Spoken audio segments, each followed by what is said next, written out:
CBS News political director and Face the Nation moderator John Dickerson joins us. John, good morning. Good morning, Charlie. I don't have a problem with this. I have to take it down.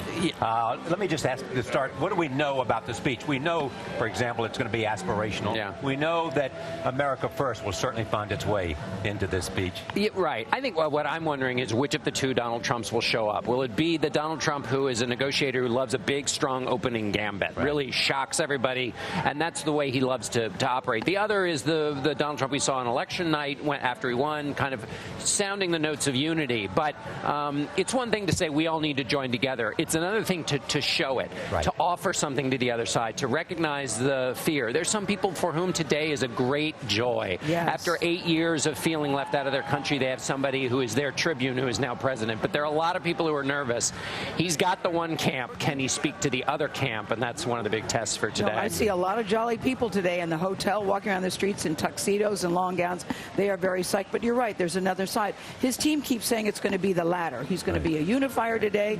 He is going to reach out. We'll see. Well, you know, unify, you can say we should all get together and then move on. That doesn't do it. A president, you know, and the reason this is important is not just for today, but this is what a president does. He's promising a lot of change, a lot of disruption in America. Well, there are some people for whom that's a wonderful thing. For others, it's nervous-making, and a president has to explain, he has to comfort, he has to walk them through what he's doing.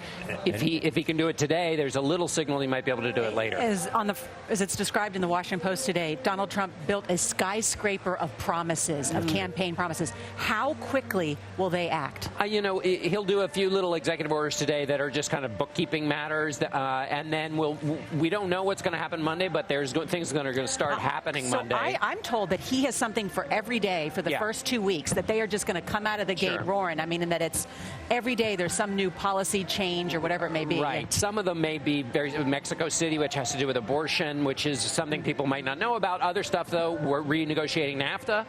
You know, that's big. That might start even early. Do we know that he and Paul Ryan and the Republicans in Congress are at one on most issues? Well, they're at one on the very big, broad things. But if you look at Obamacare, the devil's absolutely in the details, and there's going to be a lot of conflict. And because Donald Trump has promised a lot, cheaper, faster, better, immediately, repeal and replace. Big budget items like the infrastructure. Yeah, where they're really in sync, though, is getting rid of regulations and lowering taxes. So, yes, on most things, they're on the big stuff, they're really in sync. It's the details. Thank you, John. Perfect conversation while we're here, proud to be an American in the background. That's right. The band Perfect concert right now. Thank you, John.